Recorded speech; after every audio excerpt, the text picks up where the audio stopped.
Nous voici devant une Vosges 650 GS. Non, je me trompe.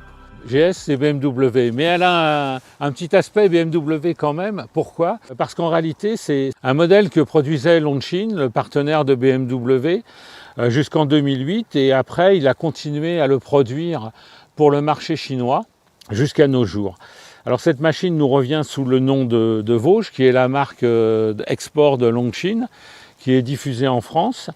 Et donc ce 650, c'était un moteur Rotax connu qui équipait l'Aprilia Touareg. À l'époque c'était un 5 soupapes, il est passé en 4 soupapes sur cette BMW GS 650. Et il nous arrive aujourd'hui sur cette Vosges. Donc en Euro 5, totalement modernisé. C'est un moteur 650 cm3, monocylindre, 4 soupapes, refroidissement par eau, et qui a une particularité, c'est qu'il est à carter sec. Le vilebrequin ne travaille pas dans l'huile, il est alimenté uniquement au niveau des points de roulement et de palier, entre autres. Voilà, maintenant on va voir finalement l'intérêt d'un monocylindre encore à l'heure actuelle sur le marché, où domine le maxi-trail, des bicylindres. Voilà, c'est un peu un pari de Vosges de revenir sur un marché qui n'existe plus, il n'y a pas de concurrence. Et on va voir donc maintenant ce que ça vaut sur les routes de Provence.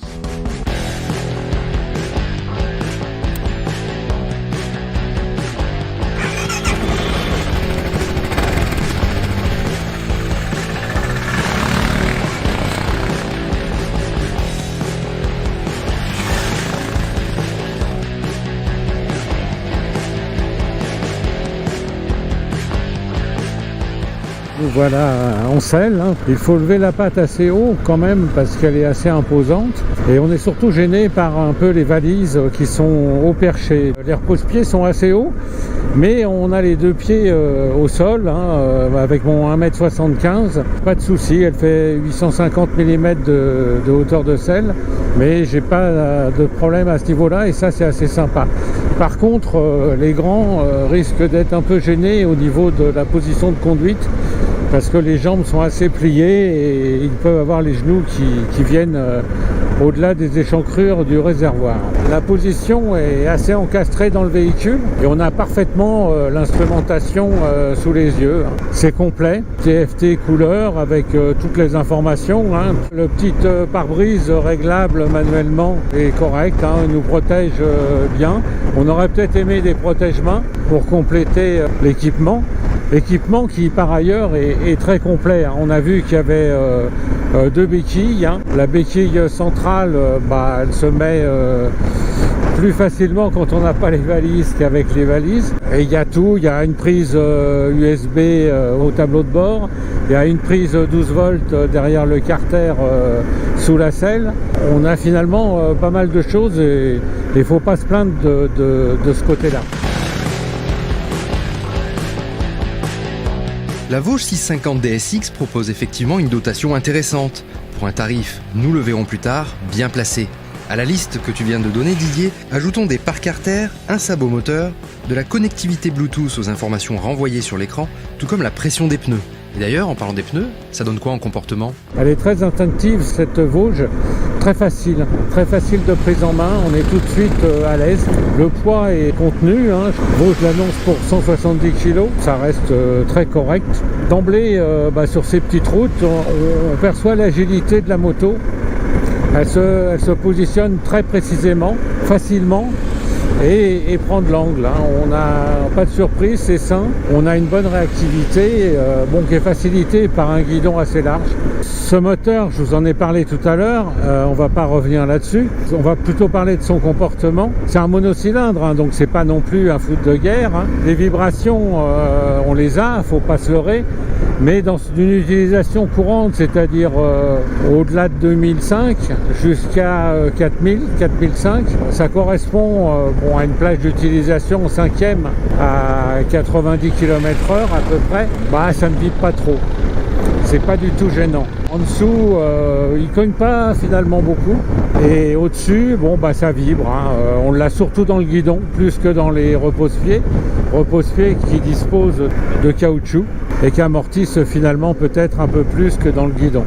Au niveau de la puissance, il fait quasiment 35 kW. Hein. Il n'a pas trop perdu par rapport à l'ancienne génération quand il est démonté sur les BM. Il est Euro 5.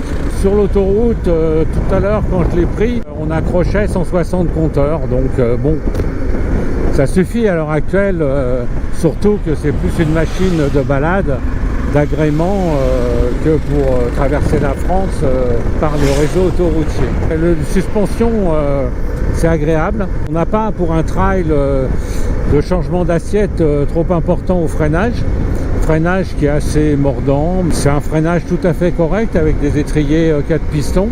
C'est pas hyper violent. Pour les débutants, n'oublions pas que c'est une moto qui est native à 2. On ne se fera pas surprendre. Elle a l'ABS. ABS qui est déconnectable pour ceux qui voudraient faire du tout-terrain. Bon, moi je ne suis pas forcément pour la déconnexion de l'ABS en tout-terrain parce qu'on peut être surpris et se ramasser la gueule facilement. Je préfère garder l'ABS. Il n'est pas trop intrusif, pas de déclenchement inopiné, non, c'est bien. Alors les accélérations du moteur, elles sont amusantes, hein, on sent que c'est vivant. Le bruit rate un peu la gorge, voilà, on a l'habitude de ça, enfin plus ou moins parce que les monos on les a plus maintenant sur des plus petites cylindrées, c'est pas désagréable. Alors la boîte permet de bien exploiter le moteur, hein, pas énormément de puissance, une zone d'utilisation qu'on va plutôt garder entre 2 et 4500 tours, il faut jouer de la boîte très souvent. Et ça, elle passe, hein, c'est sans souci, pas de décrochage, c'est suffisamment ferme. Bon, cet essai se termine, hein, il va falloir tirer une petite conclusion. Bon, je vais laisser Adrien vous parler prix. Vosges propose effectivement sa 650 DSX avec ou sans les valises et top case. Rangement d'ailleurs facile à retirer, tandis que les valises bénéficient d'une double ouverture. La version la plus abordable est affichée 6 995 € contre 8 195 € pour la plus équipée. Une moto au caractère moteur amusant, un peu plus onéreuse que la plus sage 500 DS, embarquant 20 kg de plus sur la balance et un bicylindre de puissance équivalente.